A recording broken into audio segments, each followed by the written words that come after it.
everybody. Let's hear it here from Phillies fans at Live Casino Hotel Philadelphia.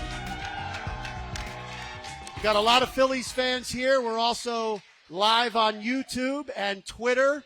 So it is a red October for the first time in 11 years, and we're going to be here with you for the next hour talking about the Phillies' first postseason trip in 11 years. Welcome to Takeoff with John Clark, presented by Live Casino Hotel Philadelphia. We are in the sports bar here, and we've got some special guests tonight getting ready for the Phillies' first appearance in the playoffs in 11 years. Let's welcome in Phillies legend Larry Bowa. All right. Let's get this going. Larry Bowa. Let's get it going. Yeah, he's been waiting. I've been waiting a long time for this. Yeah. How about Ben Davis, NBC Sports Philadelphia analyst? You see him a lot of times pre and post. And you see him with Ricky Bottalico, former Phillies great relief pitcher. He's been waiting a while for the Phillies to be back in the playoffs. It's been a little while. It's been a little while. What were you doing 11 years ago, each of you? I mean, I was doing the same thing. Same thing? I'm the boring one of the group. Ben, 11 years ago? Well, I was doing the pre and post, so it was that was my first year. It was 2011. So yeah, it's crazy. Just it's been that long. I think we got so spoiled from 07 through 11, and then it was just like we kind of expected it every year, and then all of a sudden we haven't had it for 11 years. But this feels great. Just feels great. I was in uniform, and there were some tough times during that period, but I don't know. This year's been up and down, and it's really gratifying to see where we are right now. And I like where we are and who we're playing. I really do. Yeah, that's what I wanted to ask you guys. When you saw the possibilities of who the Phillies could play in this wild card, is this the most advantageous matchup? Advantageous, yes. I wanted the Mets. I wanted to. Let's slay the. I wanted to slay them right away. Get rid of them right away. That's what I wanted the Phillies to do. But yeah, advantageous, absolutely 100%. The Cardinals were the team that you kind of wanted to play. If you're a player, you probably wanted to play them right now. Right. You think they could have beaten the Mets in the wild card? I think we could beat anybody with the two guys we got starting off, Wheeler and Nola. And then it's going to be a crapshoot for everybody because there's not a lot of days off. But I really like the matchup with these Wheeler and Nola against the Cardinals. I mean, they're right-handed hitters. Wheeler's got that power sinker. He can overpower them. I like our matchup against their starting pitching. I'm looking for two straight and moving on. Attaboy, wow. You hear that? That's what I'm – Larry Bowa's got a sweep. I got two straight. Do you really? Yeah. So is that what you're most confident in, having Zach Wheeler and Aaron Nola lined up? I'm real confident in that. They're going to take you in the seventh inning probably. Our bullpen, to me, there's guys down there that are doing well, and there's other guys that are struggling a little bit. But if we can get those guys into the seventh, I think we got a good shot. Yeah, I think that's the key. The starters have to go deep in the ball game, and I think that they need to be good with runners in scoring position. I think if those two things happen, Philly's sweeping too. And let's go a little further. I know Bo said Wheeler and Nola. Those are names. But you look at the way these guys have been pitching down the stretch, I think that's the thing that you love going into the playoffs. And on top of it, you look at Zach Wheeler, he's coming off of an injured list stint, which I think was more of a let's get you some rest. Right. Load management. And then you come back and you're ready to fire. And I'll tell you what, he's had, 3 starts? And he looked phenomenal in every one of them. Yeah, that's a really good sign for the Phillies. And then Nola carrying a no-hitter late into the game against Houston. I think that's just a beneficial. I'm actually happy that didn't end up with him going 9 innings. I am too. Because I think the workload may have shown up in the game against Cardinals. That's a good point. Now, when you look at Zach Wheeler, so this year in his 2 starts against the Cardinals, you know it, he didn't give up 1 run. He only gave up 9 hits in the 2 starts against the Cardinals, all of them singles. He didn't even give it up an extra base hit this year against the Cardinals. Can that translate to postseason, though? Yeah. You know what? If you take a look at Wheeler, every start he's had, I tried to think today, I've never seen him get lit up. Even when he doesn't have his good stuff. You're in the game. It's 3-2, 2-1. I just think he's amped for this game. You know, you read all his quotes. He says, I'm anxious to pitch in a playoff game. I think he's ready. And he's got the right lineup with that sinker and cutter and changeup. I mean, the ingredients are right there for us. And when you look at the Cardinals, obviously they are built around Goldschmidt and Arenado, and then you add in Pujols. They're all righties. Right. So Is that a very favorable matchup when you're able to go righty Zach Wheeler and righty Aaron Nola? Yeah, I think it's a favorable matchup just because of Zach Wheeler's stuff. I mean, I don't even care if they were left-handed. I just look at these guys, and they're very good hitters, and they're both going to be in the Hall of Fame one day. But it doesn't mean you can't pitch to them. If Zach Wheeler executes his pitches, he's going to get those guys out. That's the bottom line. But if he does come out with, like Ricky was saying yesterday, you come out with a runner in scoring position, you do have a base open, you might have the opportunity to pitch around one of these guys. But it doesn't mean you can't attack and stay on the offensive. I think he's absolutely right. And when you think about it, Bo's saying you probably get at least 6 or 7 from Wheeler. And if that happens, you have a freebie with Alvarado, at least 1 inning, if not 1+ innings from him. And Eflin's been throwing the ball extremely well, too. So, I mean, that could pretty much finish out a game. And I think it's really going to be what can the offense kind of put together? Can they get some small ball going? Because even in the Houston series, the one thing I think we saw is that pitching was the key. I mean, you look at even for the Astros, those 2 games with Verlander and Valdez, they shut down the Phillies, and they made them look McCullers, bad. we didn't really do too much. Yeah, McCullers was an odd start for the Phillies. I mean, I didn't think he was bringing a lot his of best sliders. stuff. A lot of sliders. Sliders. But can the Phillies offense do something if they're struggling a little bit and they get that one big double? Can they score that run? I think that's gonna rear its head at some point in this playoffs. Yeah. Well, the Phillies this year 4-3 against the Cardinals, and we're going to be here at Live Casino Hotel Philadelphia for the next hour. We're also on YouTube, so you can ask questions of our great panelists here. So right now, let's go out into the crowd here. Ashley here from NBC Sports Philadelphia. She's got some Phillies fans, and I can tell this guy is ready for a red October, wearing all the red, and he's got the Bryce Harper fanatic hat there. So let's get you started there. Yep, this guy is always game day ready. We have a fan question from Joe from Manayunk. Take it away, Joe. Yeah, I'm thinking 162 games in. It's been a great season. There's a lot of young guys on the team, and there's a lot of veterans. And this is open to all of you. Who do you think is going to come up big, the young guys or the old guys for the playoffs? Good we need question. 2 good ones. We need 13 to the World Series. Who's coming up big? So we try to give you one player that we think. Well, he wants to know either old or young. I think it's going to be a veteran guy. I think I'm leaning on a guy like Realmuto, who's been unbelievable the second half, and they're starting the left-hander. I think he's going to come up big. I think he will come up big. I'm looking for Schwarber to stay hot and continue to stay hot because, I mean, he can flat out carry a ball club. And he has been, he's been the vocal leader of this ball club, and he's backing it up with his bat, too. And I'm going to say game 1, especially, you have to look towards the right-handed hitters. Rhys Hoskins. Oh. He's kind of due. Yeah, think about this for a second. You've been watching this guy for years now, and he goes on these little, I would say, tears. Yeah, he does. That it's about 2 weeks long that it's just home run after home run after home run. He's starting against the lefty in game 1. Look for him to do some damage early on this series. I like that. Ben, with Kyle Schwarber, I thought it was really great what Rob Thomson says. All the years he's been in baseball, that is maybe the best leader he's been around, and he has the most postseason experience out of anybody on the Phillies. I believe 35 postseason games. And lately, when he's hitting a home run, he's hitting 2. He's got the last 3 times he's hit a home run, he's hit 2. So are you seeing him heating up again? Yeah, he's been hot. I mean, I think it started. He was a little cold in Chicago in that first leg of that road trip, but he went to Washington and just started going off. He finished it up in Houston. But, yeah, I think he's just got the balance in his swing, the strength in his hands and his forearms. I mean, it's like a swing we haven't seen in quite a while. All right, now when you conditions are going to be, it's 80 degrees. Yeah. The ball's going to fly out of there tomorrow.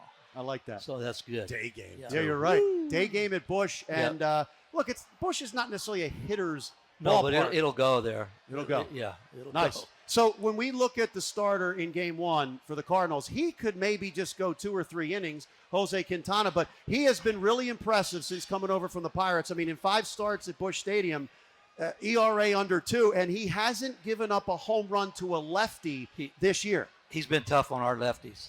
I saw the stats, but it's a different mentality now. Everything's amped up a little bit. Concentration levels amped up. If you've never been in it, you have no idea what it's like. I mean, Everything slows down a little bit if you've been playing a while. It's a lot of fun, and that's what everybody strives to do is play in the playoffs. Once you get in, no telling what can happen. So you guys know what happened in 2007 when the Phillies were coming up together. They got their first taste of postseason experience, and they just didn't hit. They didn't play well against the Rockies. So there's a bunch of guys on this team who don't have the postseason experience. But have you seen things from Zach Wheeler, JT Realmuto, Rhys Hoskins, these guys, that it will be different than 2007? Wait a minute. You have to go back to that Rockies team. And I believe they won 22 out of their last 24 to get in. They had to go hard. They were on fire. They would have beaten anybody. They would have beaten the 27 Yankees at that point. That's how good they were playing baseball. The Phillies were just getting into it, as you kind of touched upon, for the first time, and it looked that way. It really did. And I believe it was Kaz Matsui who put the dagger into the Phillies at Citizens Bank Park. But the one thing about this team is, I think, a lot of talk about Kyle Schwarber lately, and he's kind of kept everybody on an even keel, even when we're not.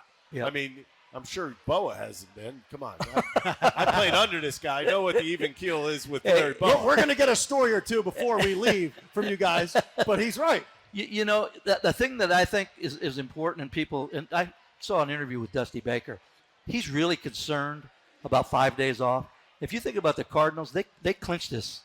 It's hard to take the pedal off the metal, Yep. And I think to ramp it back up again, because they've been coasting. I've watched them play they haven't really done anything. They're not scoring a lot of runs down the stretch. Pittsburgh was crushing them. So that's another thing that you got to look at.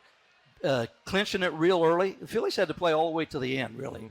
Even the game Nola pitched. Then after that, we took a couple games off. But other than that, you got to watch out for that. You're right. All right, Ashley's back in the crowd. I believe we have another Phillies fan. We see the Red October Rise shirt. She's back. First time in 11 years you can wear that. Yes, we have another amazing fan with us. Go ahead and introduce yourself. Hi, my name's Katie. I'm from Swedesboro, New Jersey. And what's your question, Katie? I was just curious. You guys know you have all the answers. What do you guys think? Who's going to be the most important clutch guy in the playoffs this series? Clutch. Let me ask you a question, because Nobody's brought up number 3 yet, by the way. Well, that's an interesting point. So the bats have been inconsistent down the stretch. Bryce, you got to think the thumb is an issue. The hand, getting used to hitting again. Bryce, he hasn't won a playoff game. He's been to the postseason a couple times with the Nationals, hasn't won a playoff game. So how hungry do you think he is? Very. I think Very. As hungry as I was before I ate that steak here tonight. Good plug, Larry. I don't know which one of you guys broke. I think you did, Ben. Harp right now is he's inside out and stuff. He's not catching stuff out in front. And I got a feeling it's something with his hand. I mean, he's not going to be 100%. We all played.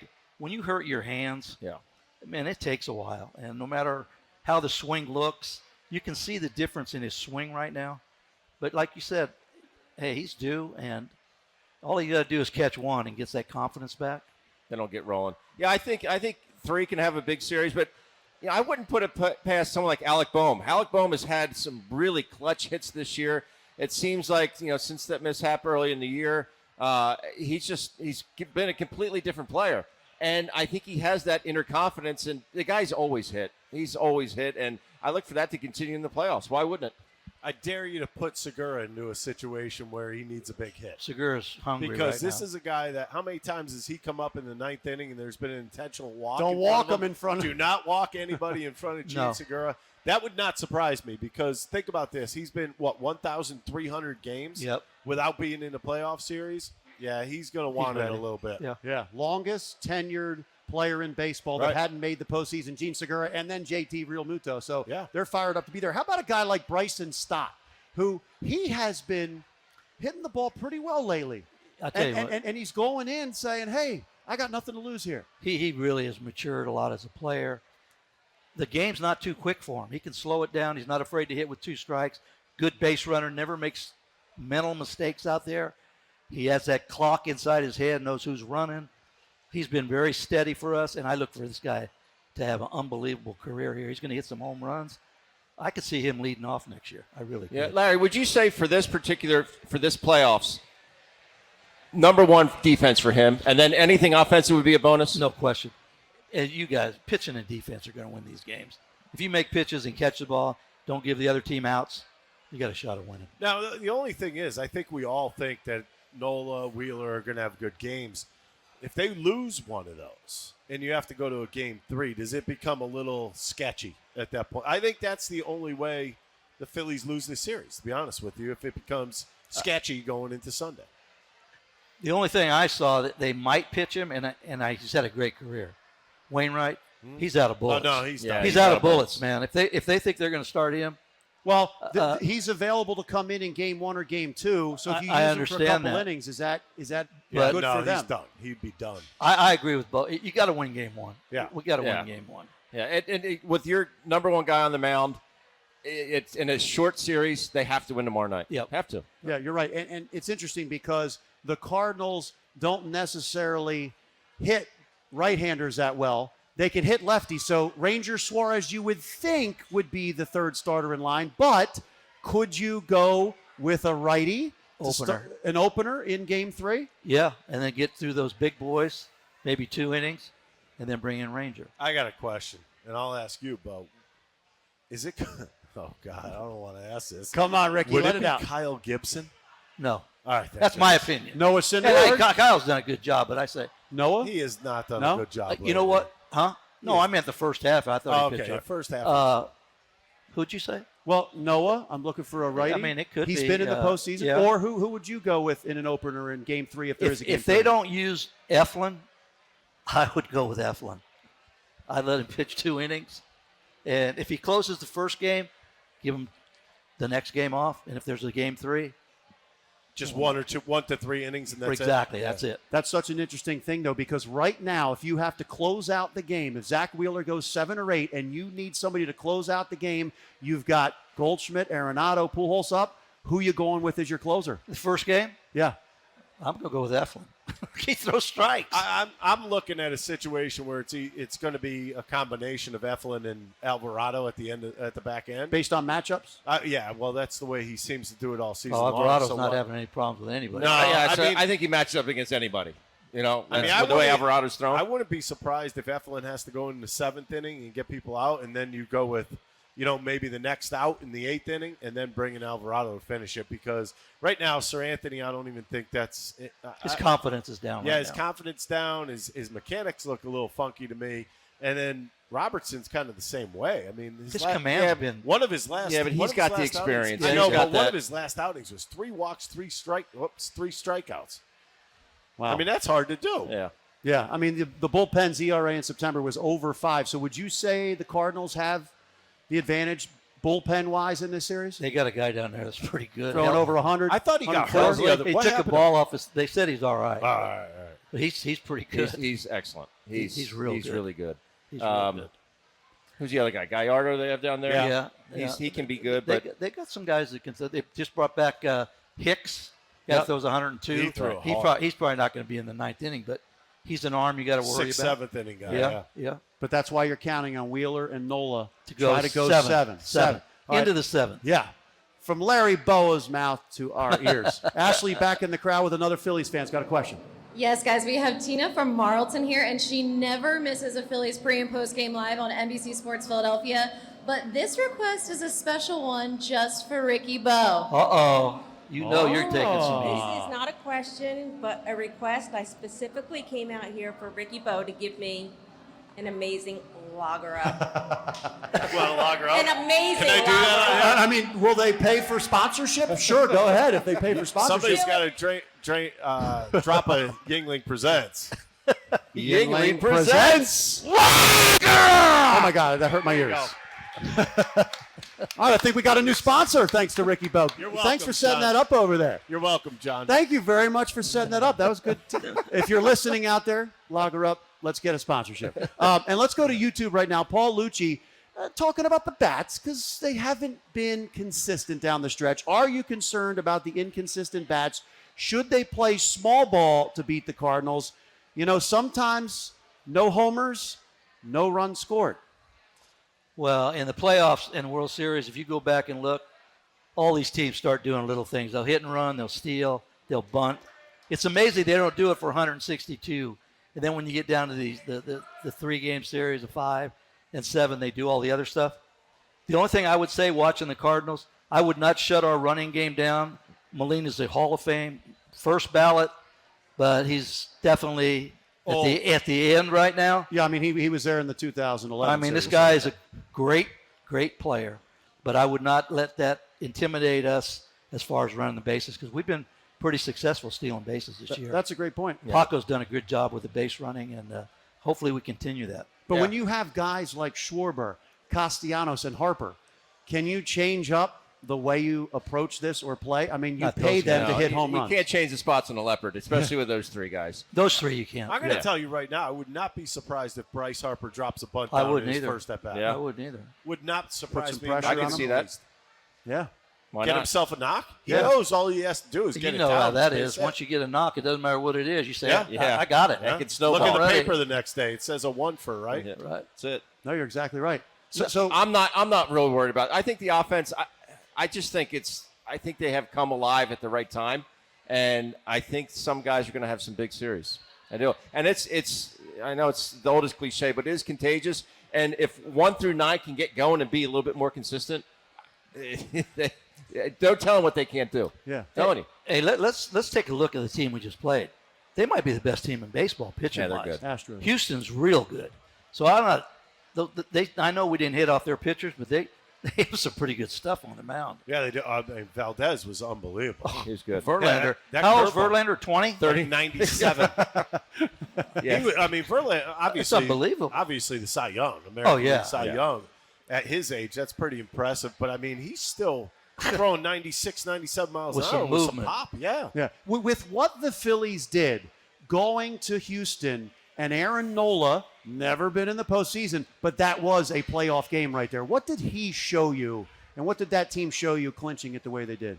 With a little help from the Marlins. Let's send a little thank you card to the Marlins. Donnie, yeah. Yeah, Don Mattingly. Hey, Nola's taking a lot of heat. Check his numbers out. I know in September he doesn't miss starts. He's never hurt.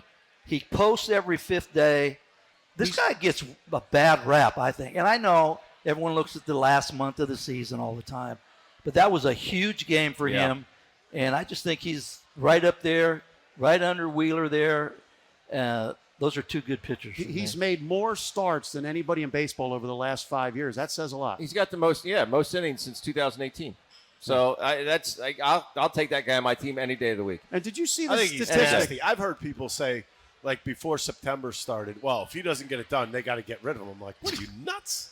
Why? Especially for the money he's making. That is a deal. You know what, coming though? up, the He's option. proved a lot of people wrong He has. in September, which I think is great for him.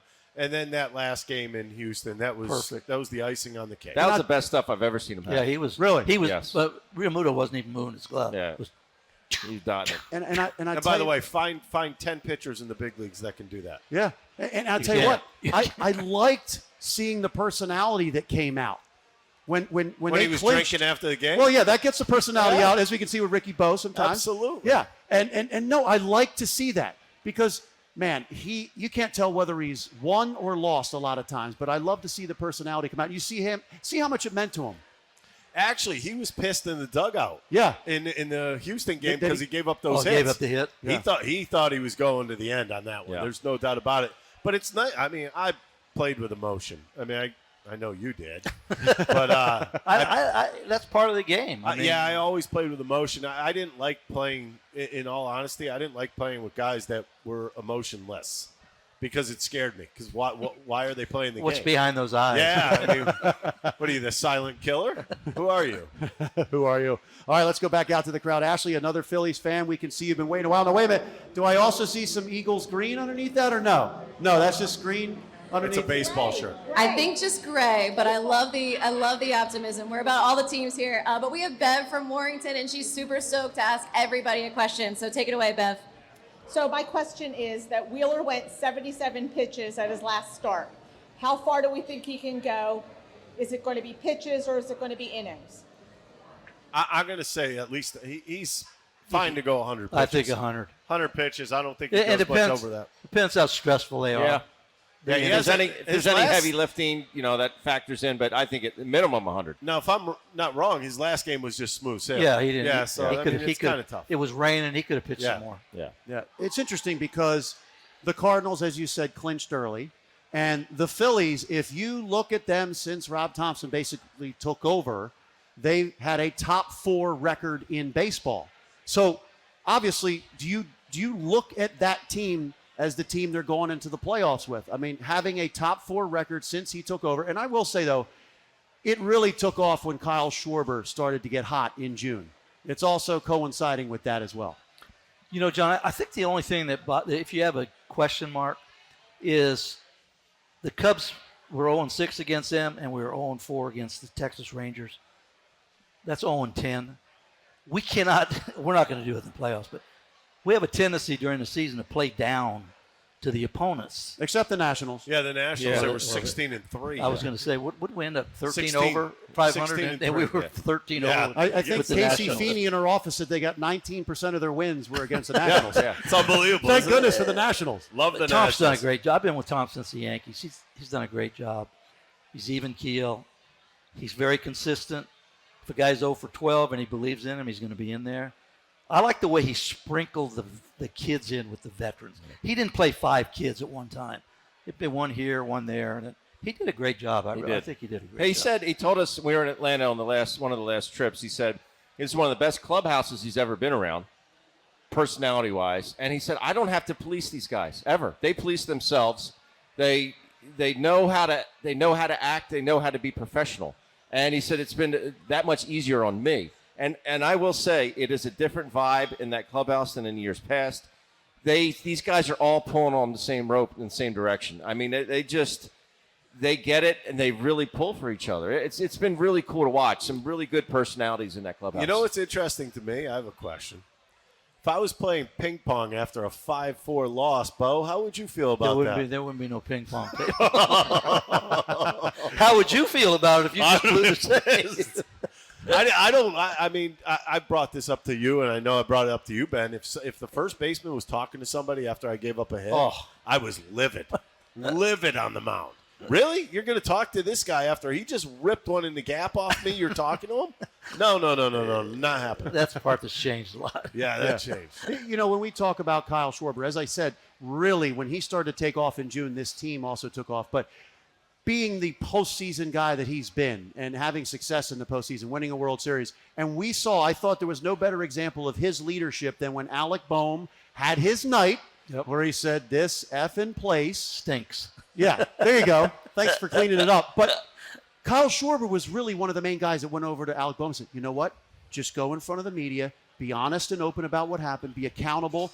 In that moment, I learned who the leader was and how much do guys look to Kyle Schwarber for the experience level. And in the moments like in September when maybe it's not going so well, he probably lifted these guys up. You know, Ben being a media and Bo, the thing that you like about Schwarber, if he goes 0 for 4 and strikes out 4 times, he's in front of the mic. Yeah. If he gets 4 hits, he's in front of the mic. It's easy to go up there and talk when you get 3 and 4 hits.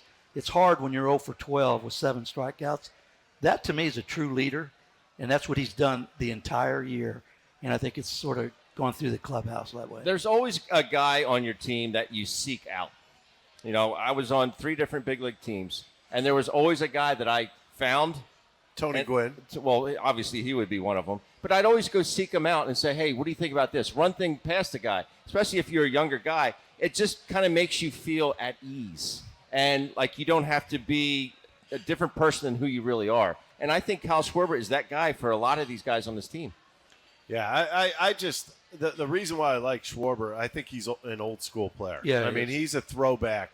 He's a guy who loves playing the game, loves playing the part, understands. I'll never forget that in April of this year, he was horrible. He was. He hit that one home run. He even said he was. Yeah, and he came out and said, "Yeah, I know I'm not swinging the bat." He goes, "I've been around this game a long time, and I know it's going to come around." And he was absolutely 100% right.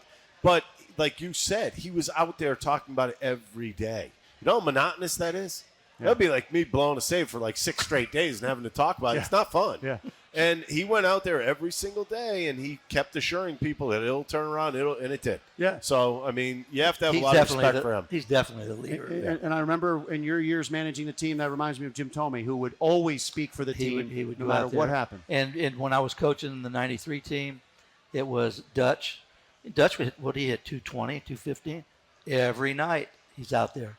those guys they're rare because, like Bo said, it's hard to go out there when you stink. But if you're the leader, you got to go out there. And fans, I'm telling you, fans in Philly, they like to hear sometimes it's when you say, man, I stunk tonight. Yeah. It proves that you're a human being. And this is a blue-collar city. Yeah. Everybody's gone through ups and downs. And sometimes they like to see honesty. Yeah, you can't blow smoke up these fans. No. You know, you just can't. How about the next night after Bohm said that? He comes up to pinch hit the next night. You got a standing ovation. Yep. Yeah. That was awesome. I will say this much. Awesome. When I came up, Bo was one of the coaches and Fergosi was the manager. I think, number one, the best thing that could have ever happened to me is when I did have a bad game. I mean, I don't care how many days in a row I pitched. Fergosi would put me back in the next night. Right. Just to get my confidence back to where it should be. And I'll never forget, Darren Dalton, after one of my first bad games, came up to me and goes, just face the music. Tell them exactly what you're thinking and just let it go. And after that, it was like anytime I had a bad game, I would air myself out. Go ahead. You can't say anything worse than I'm going to say. So here you go. I mean, it wasn't like a ploy against the media. It was, I'm just going to tell you how I feel. So the questions you're going to ask are going to be irrelevant. Yeah. So here we go. Yeah. And you and Larry are the same kind of guy, and that's why Philly loves you guys. All right, Ashley's back out there with another question from a Phillies fan. Ready for Red October here.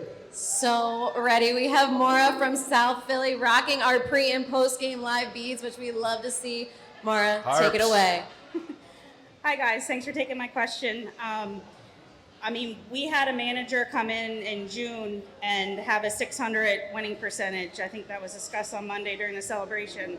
Just wondering if we're removing that interim part from the manager for next year, no matter how far we go in the playoffs, which I hope is the World Series champs. Thank you. I mean, I think this is just me. I think it's a no-brainer. I mean, he's done a great job. But I don't know if you have to go through a process or whatever. Yes, they do. And I think Tom's already said, from what talking with him, they've sort of talked about it, and he says, I'd rather do it when it's all over. That's what kind of guy he is. But I would say something really bad would have to happen for him not to come back. Yeah, I don't see any reason why he wouldn't come back. I know one thing. He has that clubhouse. Yeah. And these guys would run through a wall for Rob Thomson. And I would say if you have steps, if you have A, B, C, D, he's gotten to A. Right. I mean, they win this next series, you gotten to B. Right. So, I mean, I think step A was very important for this organization this year to get in the playoffs. He got them there. And let's face it, he had a hole that he had to dig out of. Yeah, he did. Yep. Girardi was, and I hate to say this because I thought Joe Girardi was a good fit here when he first came here. He was done. I mean, when you looked at him at the beginning of the season, his interviews, you could tell he was just done. And you know, Bo, and Joe is a good baseball guy, but it didn't work. But when you put a bunch of guys together for the first time, it just doesn't mean you gel in spring training. It takes a while. And if you look at our schedule the first 2 months, we played some good teams. Yeah. And I'm not making excuses for Joe. They did the right thing. And Joe even said to Toms, go ahead, man, run with it. But Joe's not a bad baseball guy. He's a good baseball guy. It just didn't work out. Yeah, and a picture's worth 1,000 words for me when you guys were talking about how much Rob Thomson means to the club when they all dressed in a suit for that road trip. Were you on that road trip, Ben? I was not. Because Rob loves, I guess, to wear a nice Yankees suit. always. Yeah. The Yankees always dressed in a suit. I still wear a suit every flight we're on. Yeah. The full suit. And you guys, I'm like, no, but like that said it all to me because they heard that he loves wearing suits, and I think it was a tribute to his dad or something like that. Yeah, and the Yankees too. Steinbrenner and him were pretty tight, and when you were with the Yankees, you better have everything on: coat, tie, everything, except for facial hair. Right? Yeah, there was a respect. Yeah, there was a respect from if the players respect him. I think that's a major step in wanting to keep him, and that happened almost immediately. Yeah. That was, and I'm not putting it all on Rob Thomson that the team turned themselves around, because at some point when a manager gets fired, you have to look yourself in the mirror. Yeah, you do. And those players had to really kind of have a good stare in the mirror and say, oh, you know what, look what we just did to this guy. Let's not have it happen again. You're right. And this is Takeoff with John Clark. We're live at Live Casino Hotel here in Philadelphia. We've got some greats. Larry Bowa, Ben Davis, Ricky Bottalico. And if you have a question out there in the crowd, we'd love to hear it. We also have some questions coming in from YouTube. And Mickey Diaz, now he's looking ahead here. You got a sweep, Larry Bowa, but he's jumping ahead to the NLCS. Who would you rather have the Phillies face in the NLCS? Let's also include the NLDS, but Dodgers or Padres? So let's go step by step here. If the Phillies are able to beat the Cardinals, They would go down to Atlanta, face the Braves. We know they haven't played as well down in Atlanta as they have in Philadelphia against the Braves. Who would you like to see in the NLCS? Between the Padres and Dodgers. Padres. Dodgers, that team, it's a different vibe down there. Those guys hit, they pitch. No matter who they bring up, they pitch.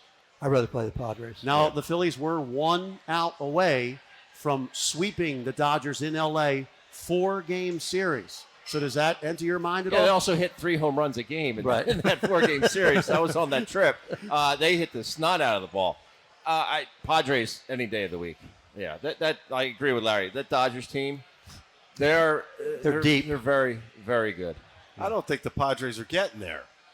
I think they might give the Mets all they can handle. So, huh? Yeah, I think the Padres have a lot of problems in the back end of the bullpen. I mean, Hader was ruined by Bohm and Vierling when the Phillies went up there. He hasn't been the same since. And I'm going to tell you, I think the Padres have a lot of problems in their bullpen. I don't know if they could survive might be that right. far. But if I'm going to face one of those two, it's definitely the Padres. Yeah. It's like a bad fantasy football question. Don't rip.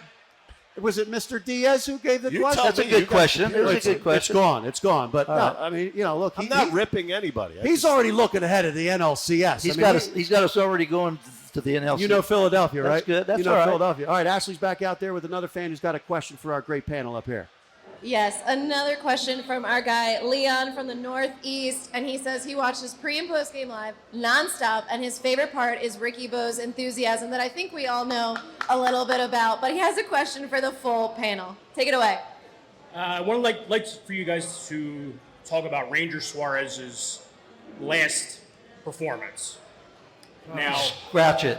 It was terrible. Because I think they celebrated a lot. There you go. Agreed.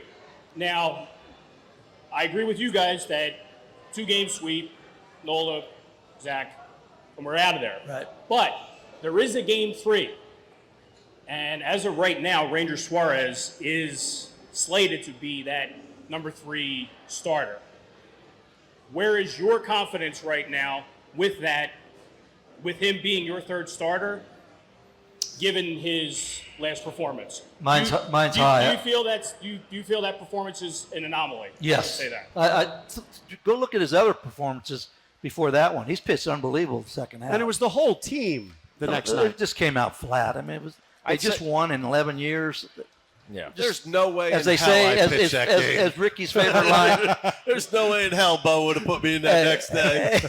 As Ricky Bo says, wash it off. Yeah. I would say on a scale of 1 to 10, I'd say my confidence level in Ranger would be an 8. Yeah. The guy has no pulse. His give a you-know-what factor is at 0. I would say in between a 7 and 8. I think that game was garbage. Yeah. I really do. I think it was just one of those games where you're almost pitching just to get your pitch count in and kind of move on from there. And by the way, where is he? I learned it from him. Larry Bowa. I love watching him after the game. I mean, I don't like us losing, but if we do some bad things on the field, I got to listen to this. That's fundamental stuff. That's when everybody tunes in. How about Bailey Falter? Where will he be used?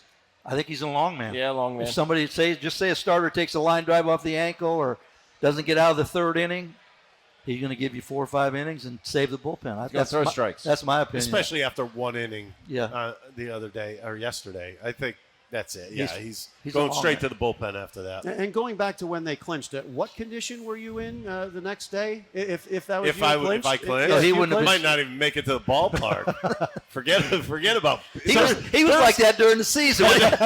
There's no way in hell I could have pitched the next day, and I would have walked right up to him and said, "Do not even think about it today." So you guys have celebrated in clubhouses, Larry.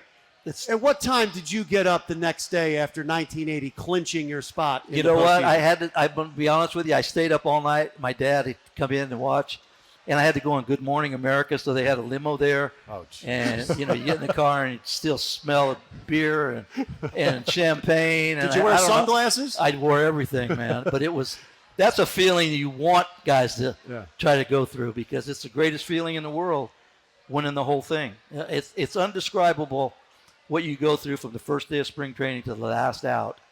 And I hope these guys get a chance to live that. I Pop really some do. champagne again. And by the way, it's all about passion for the game. Because I'll never forget, we went up to Montreal and we just did not have a good. That's why we lost the division. You're Right. probably right. In 2001, we were heading for a division title, and we went up to Montreal. We could not beat these guys, no matter what. We'd have a lead late. I'd give up a run. Real would give up a run, or Mason would blow a save, or we just got pummeled in a game. He came in. He aired us out, man. But we got the most out of our $50 million payroll. We didn't did not have much. We had no starting pitching, did we? I couldn't even name the 5 starters. Robert Person. Robert Person was one of them. And he could hit a little bit, too. Opening He had day. 2 home runs in a game. But yeah. he was your opening day starter, right? Yep. We had Jeff Juden starting at times. I remember we came in here to play the Phillies, and Robert Person lasted like 2 innings in 2001. That was the It was the year. It Was wasn't Omar pretty. Dahl on? Omar Dahl was Omar on that. Dahl was there. 19 losses, Omar maybe? Dahl, In yeah. 01 he was. Omar kept you in the game, and a little this, a little that. And then we'd have a Coggin in there once in a while, Right. and whoever. Oh, yeah. Right. We had a lot of whoever's. So we're gonna tease And it. then we traded for Turk and Cook. I and that didn't pretty trade. much- See, he keeps that saying. pretty much he ended told it. me when I came here, he said, if you didn't make that trade, we get in the playoffs. I said, you think I made the trade? Robin Ventura, first day. First day. Wow. Me and Real take off our jackets, getting ready to warm up in the bullpen. I said, Cook, Wendell, what's going on here? No. Boom, home run. Real was livid. Wow. All right, we're going to tease ahead for a couple more Ricky Bowa and Larry Bowa stories. I want to ask you about the mentality of the team right now because, look, there was a lot of pressure on these Phillies to not collapse again in September. And for a little bit there in September, it looks like maybe a little tight, maybe trying to do too much. But tell me what you think it did to get over the hump and clinch the way they did. Relief, and now it's like, okay, we're relaxed and we can go out there and just let it go? The relief was the Washington Nationals. Yeah. that was the relief. And then you guys went off on that one game where we were bad. Yeah, that was a We bad ended up Saturday. with 1-1, then we won the next. But going into Washington, we had to win those 3 out of 4 there, or we would have been in a lot of trouble. Yeah. So Well, how loose do you think they are now? Milwaukee That, just kept blowing every game they had. Oh, they couldn't hit. No. Yeah, but they I had think- leads in 3 of those I know, games yeah. and lost 2 Yeah. of them. Yeah. I think they're going to be loosey goosey. The tough part was just trying to get in. I mean, this division is really good, and they all they want to do is get in. They got in. I think it's kind of like a deep breath and just say, hey, we're good now. Let me just go out and play our baseball and not have to put all that pressure upon themselves. I think they're not stupid. I think they knew the goal was to make the playoffs. And when it came down to the end, it started getting a little hairy there. And what happens? You put that piano on your back, and at some point you have to throw it off. And once it comes off, it's not jumping back on there. Yeah. And I think they're playing with house money now. yeah, and it all started with the starting pitcher on the mound that night, Aaron Nola, who got Yeah. it done. It's funny, I was looking at Twitter on that Saturday when they lost 13-4, and it was like, the Phillies are never going to make the playoffs. Oh, I know. They're done. It's over. And then that night, they win, the Brewers lose, and then, they're back. Right. They're back. Right. We got a lot. I just think a lot of people, like even me after that game, how do you show up and play like that? Yeah, it was bad. Against that team. Yeah. That team is a single A baseball Maybe. team. And I'm not kidding. They bad. are terrible. That's a bad team. And their ace of their staff, Patrick Corbin, may be one of the worst ever that got has a shown big up. He had a deal. rough You year. got a big deal. All right, we got another question out in the crowd. Ashley's out there with another Phillies fan. Seeing a lot of red here tonight at Live Casino Hotel. Yeah, guys, the questions don't stop. Brandon from Willingboro thinks that this team can go all the way. But he also has a question for you guys that he said is going to make you all think. So be careful with the steam coming out of your ears. Let's go, Brandon. Oh, we like that. How you guys You don't doing? think a lot. Good. How are you? Doing okay, thank you. Quick question. Does this Phillies team remind you of any Phillies team that you like Larry Bowa's case, managed, or you got Ben Davis and Ricky Bottalico played for, like 80 teams that you guys were part of that this current Phillies edition reminds you of based on like the resiliency, going through, tough times and, the pressure was on. Like my personal opinion, kind of gave me 93 vibes, especially how that 93 team finished the season. Like the last 2 weeks, they were kind of like under pressure, but they held on and won the division. They went to the World Series and everything. So if any particular team stands out from your personal experience that this team reminds you of? I think you hit it 93. Because if you take a look at that 80 team and the 08 team, there was a core group of players that came up together through the system. And in that 93 team, it was a bunch of guys coming in towards the end of their careers. This team we have right now, there's a lot of guys we got, whether it was free agency or trades.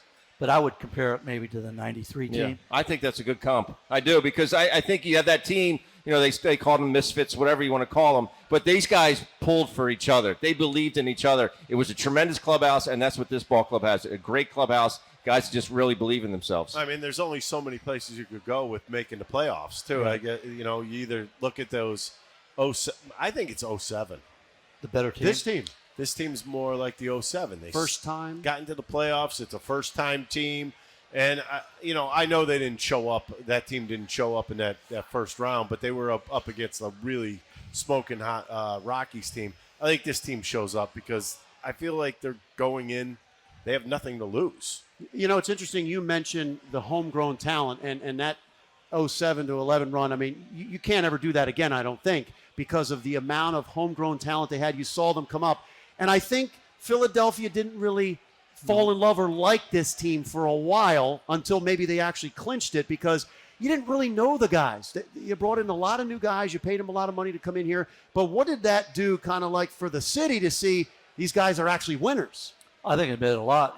When you have a core group of guys coming up like on our team and then the 08 team, these people here, they read about you when you're in A-ball, when you're in AA. Yeah. And you go to each classification, But like you said, this was sort of like thrown together this winter.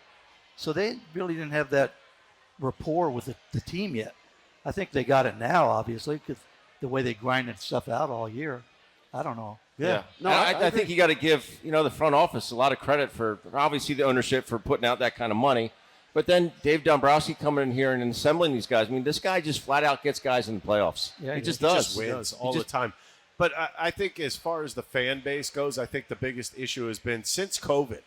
When you think about it, since COVID, who have you heard from?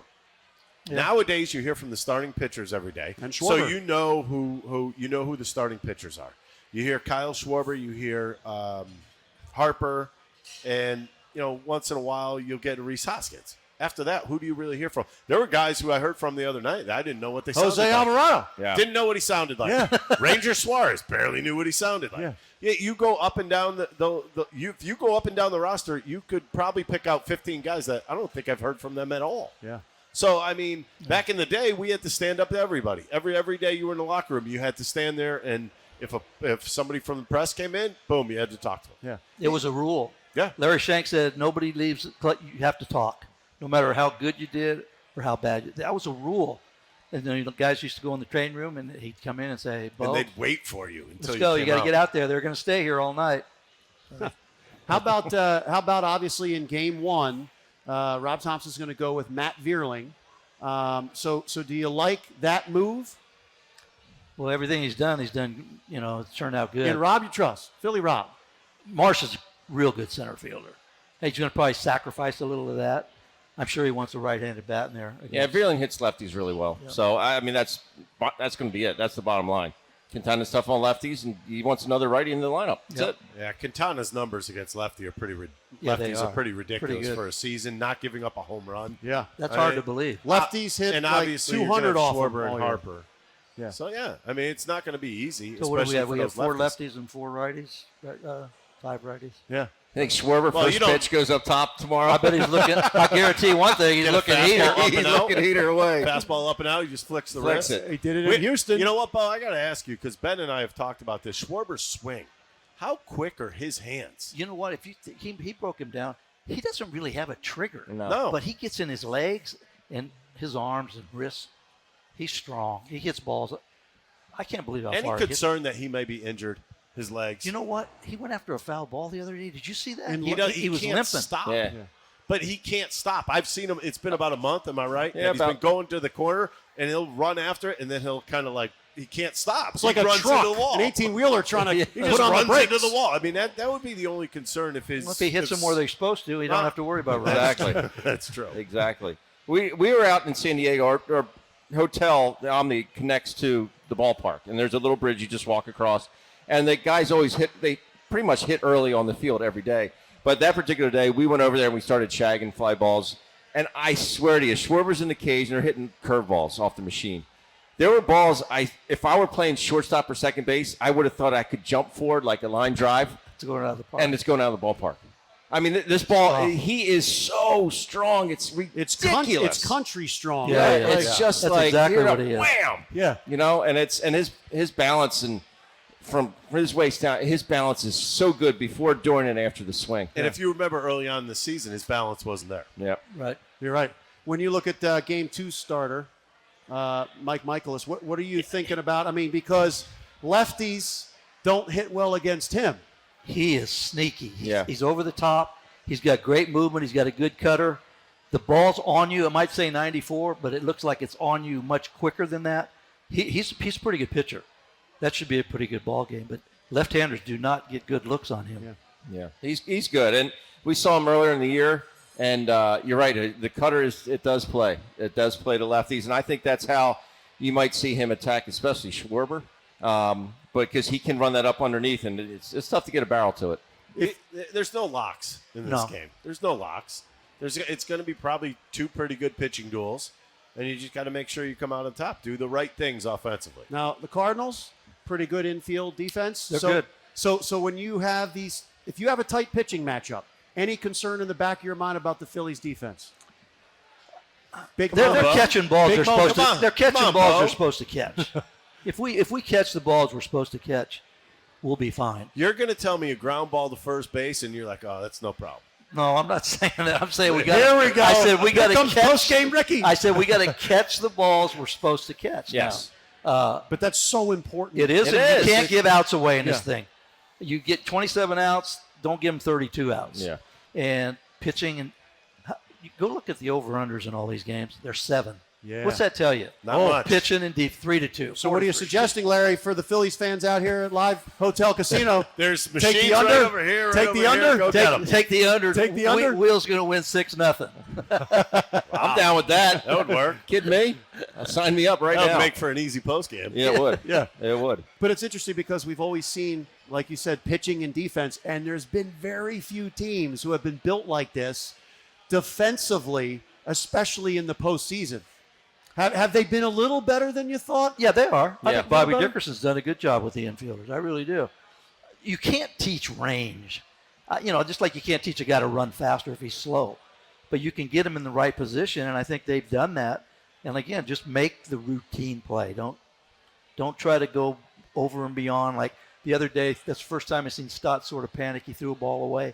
There really wasn't a play. The cameraman in the Yeah, head. it cut him wide Cut open. him open. So you can't make a play like that in the playoffs. Just eat the ball, live for another play. Yeah. But for the most part, I think they've done a good job. And Marsh has really solidified the outfield. Yeah, he's good. He's He's good. good. And that's a great point about you can't make someone faster, but you can make him a better base runner. Right. And that's the same way with the infielders. You can't make this guy a Gold Glover, but you can make him better. You can make him make the everyday play, the routine play. And you have to throw credit out there to certain guys. I thought Alec Boehm at the beginning of the year, he could have folded under. Yeah. The way he was playing defensively was not good.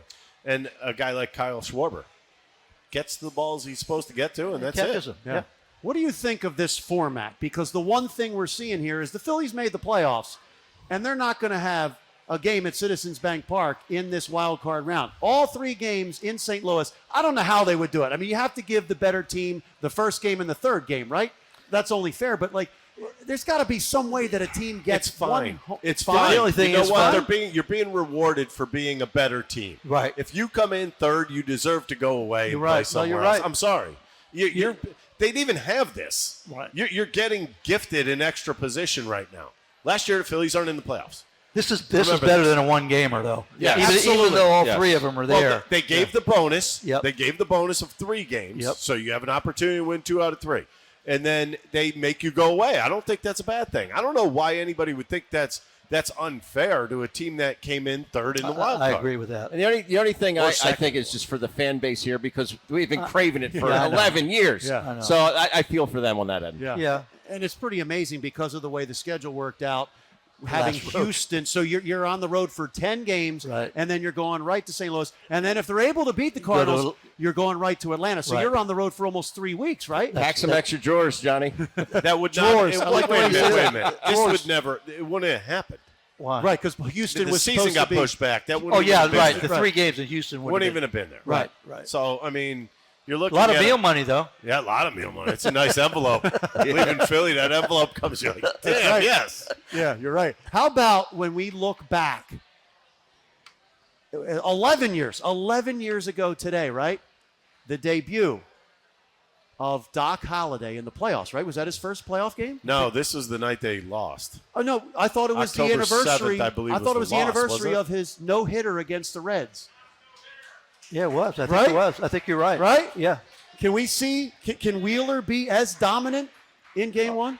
I think Wheeler can be as good as he wants to be. He's got that kind of stuff. Yeah. He's and good. It's free and easy. If that sinker is doing what it can, it's game over. You can tell right away. Ricky's doing the fact check right here. I like it. But while Ricky gets the facts right, how about a story? Best story you have about Ricky Bowe? I'm going to tell you about from Ricky. his playing days. You know what? This guy took the ball no matter what. I don't care. The night before, he maybe spit up a save. Oh, I thought you were going to say the night before. No. I know he posted every game. I had no problem with that. I wish I had more because those teams that we had, we weren't great, but we hung in there. If we had more guys like him, we would have gotten the playoffs because we didn't have a big payroll. But when you're a manager and you know that your closer's ready no matter what, I know I used him 3 times in a row once. And he'd come in and he'd go, I'm good. I'm like, no, you're not good. He goes, yeah, I'm good. You know, and I wasn't afraid to go there. When you got a guy that wants the ball, hey, and you look down there who you have, I'm rolling with him. And he did it. He took the ball every time. One time he threw at Bonds, and that was a nice little that was fun. You can check that out on YouTube. That's a good one. Yeah, it was a good fun. one, too. We look at that in the office every once in a while. All right, Ricky Bowe. Yeah. I mean, Larry Bowa, I don't think anybody cares about baseball more than Larry Bowa. I mean, his passion as a manager. I mean, look, some guys today maybe couldn't take it. Oh, I know. Right? They couldn't. No. They couldn't take it. But, I mean, was it every single day this guy wore his emotions on his sleeve? Absolutely, and his passion 100%. for baseball? 100%. Passionate. I mean, that's the one word I would use. You think about Larry as being fired up, but I think one of the most heart-wrenching situations I've ever been on a field with him was coming back from 9/11. after 9/11 happened. Yeah. He was pretty crying emotional on the field, man, and it was gut-wrenching. Yeah. It was emotional. That was a big. That was, I mean, we ended up winning what? We swept the Braves, we beat the Braves. And it was big for us at that point in time. But being on that field that night, I think everybody kind of looked around and said, he's our leader. Everything's all right at that point. But as far as him being my manager and coach, I mean, we had run-ins, but they were kind of fun run-ins because we have the same attitude. Yeah, so it was just like, you whatever. want guys that want to win. Oh, him and Vuk, they were jerks to the relievers in hitters batting practice. We'd hit home runs. He'd be like, "Nah, it's not a home run. You should have hit the ball the other way." Come on. We had fun. I tell you what, we did have fun. Yeah. We had fun. Yeah. Bo was the ultimate professional and the ultimate Philly. I love it. I love Appreciate that. His passion. I mean, and there's only Still. one How's guy that? in history who was in uniform in all 3 ballparks. Yeah. Connie Mack. Veterans Stadium And- and Citizens yeah. Bank Park in a Phillies uniform. and that's Ruben Larry didn't Bowa. do it. Nope. No. Kidding. Oh, taking a little shot there. All right, well, we want to thank each of our esteemed panelists up here. Ricky Bottalico, I know you did the radio today. Thank you so much for coming over. John. Ben Davis drove in a long way to get here. Not that far. You know what I wanted to ask you guys before you left? It seems unfair that the broadcasters don't get to share this. You know, like Yeah. T-Mac and that. You guys do it all year. We're doing pre and post for it. I know that, but it's not the it same. doesn't seem like it's Not the right. same. Not right. Never been right. No. You're right. Well, you can check out Ricky Bowe and Ben Davis on Phillies pregame 1:30. and Phillies postgame. 1:30. 1:30 we go. Tomorrow. Tomorrow 1:30. And then we'll- Hey, if we happen to, we're not going to, but if we do happen to lose, don't go off right away. No, I know Just they're in the playoffs. Chill. I know it's playoffs. Okay. I've been in this playoffs. Ricky Bowe, chill? Hell no. Hell no. Thanks, everybody, for tuning in to Takeoff with John Clark from Live Casino Hotel Philadelphia. And let's hear it for all of our Phillies fans right here in attendance. Thank you for coming out tonight, everybody. It is a red October. Enjoy it. Mom so flagrant.